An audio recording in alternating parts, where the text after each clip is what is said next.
Hey guys, I know this is going to be super low tech, but this is the best I could come up with to give you a video for while I'm gone. So as I mentioned, what you're doing today is trying to figure out specific terms in those binomial expansions. So if I ask you for, say, the fifth term of an expansion, I don't want you to have to expand all, say, 8 terms to find the fifth one. So there's a formula that lets us do that. Now the formula in your note packet, in your formula packet is going to look just like this big long mess right here. The actual formula itself is right here. Now what's really important to understand when we go to use this formula is whichever term we're looking for, R is 1 less. So if I am looking for term 6, that would mean that I would be using R equals 5. Okay, so we have to make sure that we are computing that. So there's some things I have to go over with you. This notation right here, that is the notation for a combination. A combination is a algebraic grouping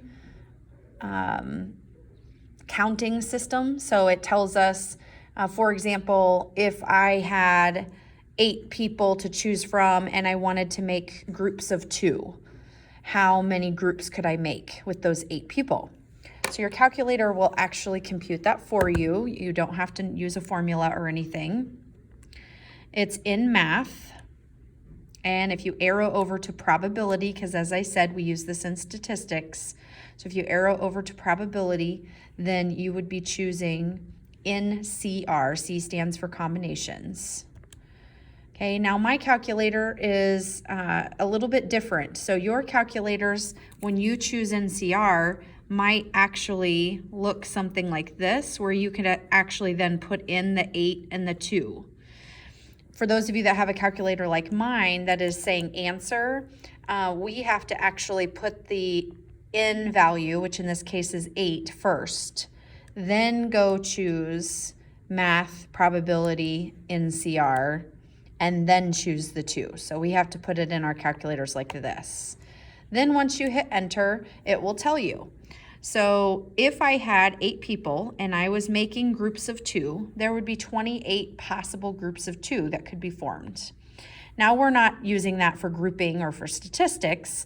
It just so happens that those groupings actually match Pascal's triangle as well. So if you were to look at Pascal's triangle for just a second, we could actually use a combination to come up with these individual numbers, which is super helpful if I'm only looking for one specific term, and especially when you start looking at exponents in binomial expansion that are so big, you don't want to have to create Pascal's triangle that big. So using a combination will then tell us which term to use, or what that coefficient is, excuse me. So that's what this is saying right here, is that this is your coefficient, which is found with combinations. Then right next to that is your a to a power, which a is referring to your first term in your binomial. And then b is referring to your second term in your binomial. And so then what it's telling you is what that exponent is going to be. And it's in relation to the numbers that you put in here. And so if you're using, let's just stick with our 8 and 2, if you were using 8 choose 2, then this would be 8 minus 2, so this would be a to the 6th power, and then this would be b to the 2nd. And so that just kind of tells us the variable part. So if you look at number 7, it says to write down the first 3 and last 2 terms of this expansion. So the first term, sorry, that's getting fuzzy every time I try to write. The first term, this is your A part of your binomial formula, and that's the B part, okay? The first term could be found either by doing N choose 0 and then a to the n minus 0, b to the 0, or because we know b to the 0 is 1, and if you're not choosing any groups at all, right, so you're going to have groups of 0, then that is going to be 1. And so you can see right here that it tells you the first term, and we already recognize this, is always this term of the binomial to this power. So what I could do for the first term is I could just simply take my a value, which is 2x, and raise it then to the 12th power. And once I simplify that by doing 2 to the 12th, x to the 12th, I get 4,096 x to the 12th. So that's the first term. Okay, then we go to look for our second term. Our second term, I want to use the formula this time, is going to be n choose 1. Well, n in this example is going to be 12, because you can see right here, n is your exponent. So I'm going to replace this with a 12. Okay, and then it's always your first term in your binomial, which we already established was 2x, raised to the n minus r power. So this is going to be to the 11th power.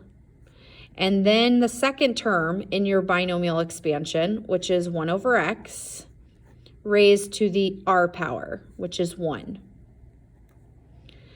So then I would put 12 choose 1 in my calculator. So 12, math, PRB, NCR, 1. Now, if you think about it, you already know the answer is going to be 12. And that's because if you have 12 people and you're going to create groups of 1, there's only 12 groups of 1 that you could make. So mathematically or logically, I should say, that number should make sense. But we can certainly just get it out of our calculator. So then this is 12. Then I have to do 2 to the 11th, x to the 11th. And then 1 over x to the first is just 1 over x. So we do need to simplify, which means I need to go ahead and do 12 times 2 to the 11th, which is 24,576. And then I also have x to the 11th over x to the first, so that's going to be x to the 10th. So this is my second term. Okay, then my third term, sorry, can't spell today. My third term I could find by doing 12 choose 2, because remember our r value is always 1 less than the term we're looking for.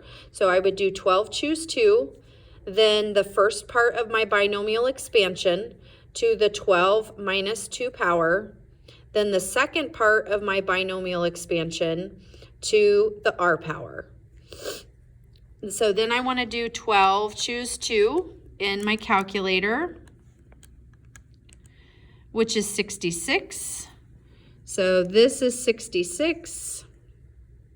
Then I'm going to have, this is to the 10th power, right? So I'm going to have 2 to the 10th, x to the 10th, and then 1 over x squared is going to be 1 squared, which is just 1, over x squared.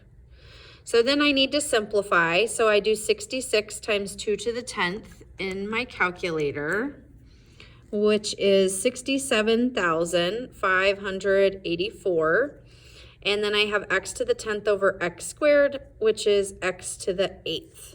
So this is then my third term. So then we would continue.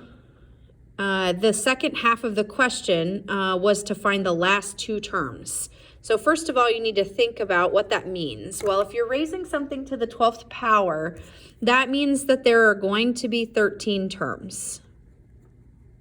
So really what this is asking for is the 12th and the 13th terms, which means that r is 11 and r is 12. So we would repeat this process again, doing r is 11 and r is 12. So I think I'll just do one of those and then we'll move on. So this would be 12 choose 11, then the first term in my expansion, which is 2x, to the 12 minus 11 power, then the second term in my expansion to the r power.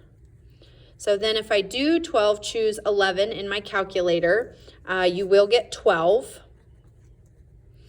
Then you would have 2x to the first, so times 2x. Then you have 1 to the 11th over x to the 11th. So that's going to be 1 over x to the 11th. So then to simplify, 12 times 2 is 24.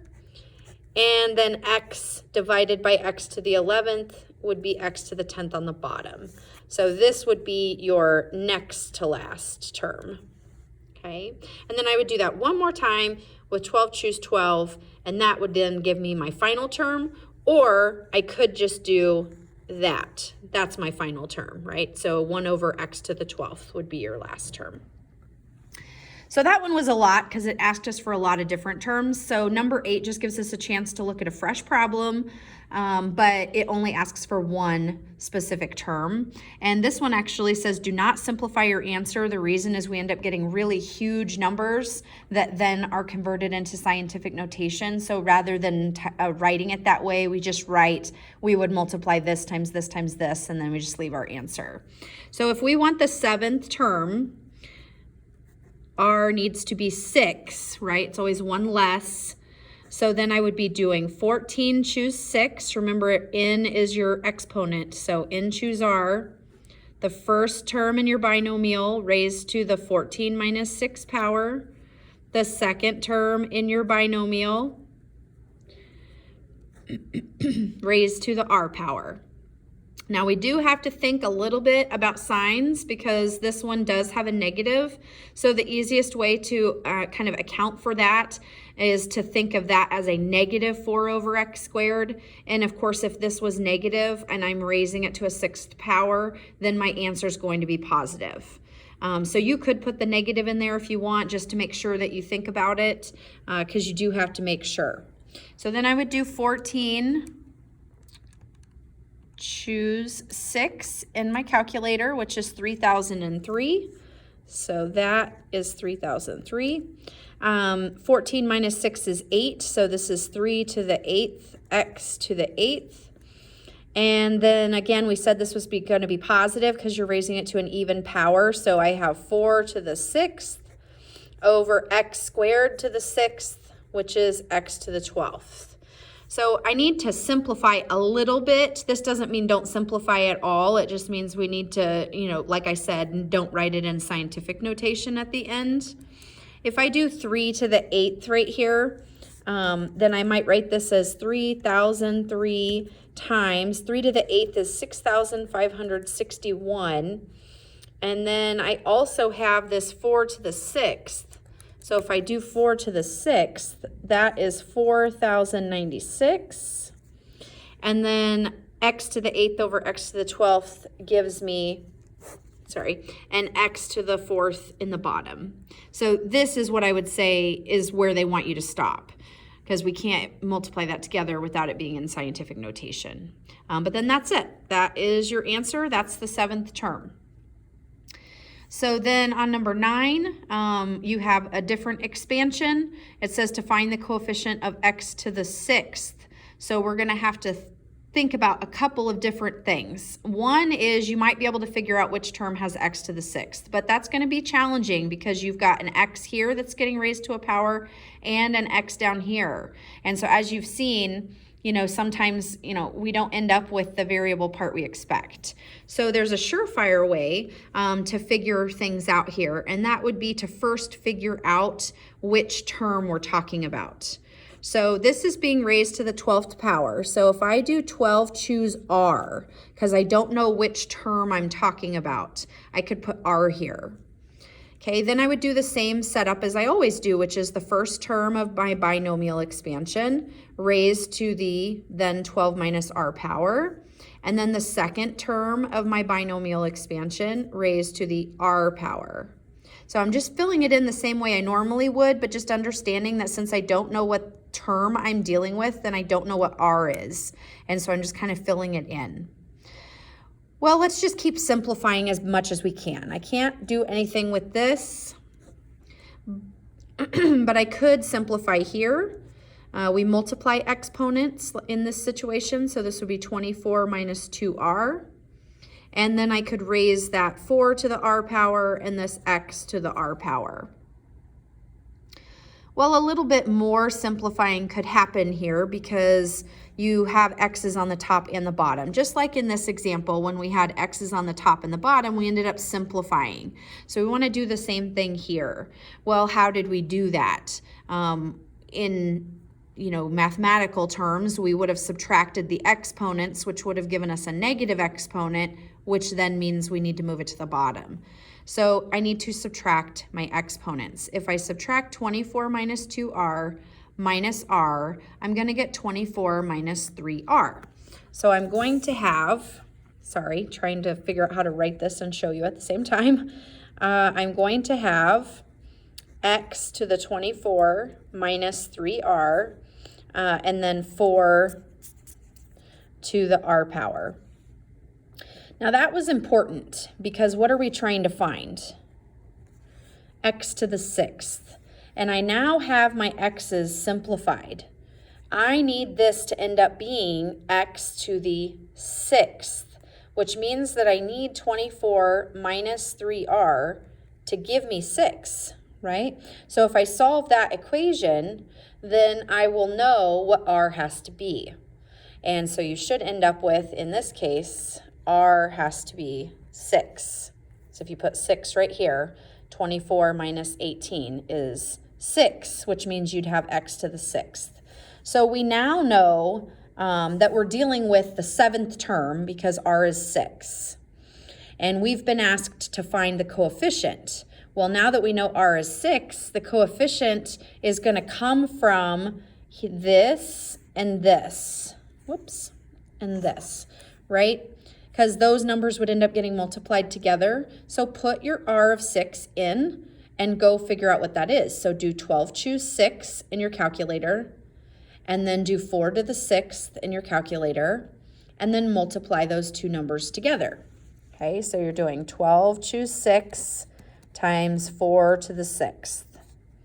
And when you do that in your calculator, after you've multiplied them, you should get 3,784,704. So, that is the answer to part A. Then part B wants the constant term. If we want the constant term, we don't have to start all over. We can come back to this right here, this simplified version. Then think about it. If you want a constant term, what do you want the variable exponent to be? Constant means there is no variable. So what makes this variable disappear? X to the 0 power, because x to the 0 power is 1. So I need 24 minus 3r to give me 0. And that's going to happen when r is 8.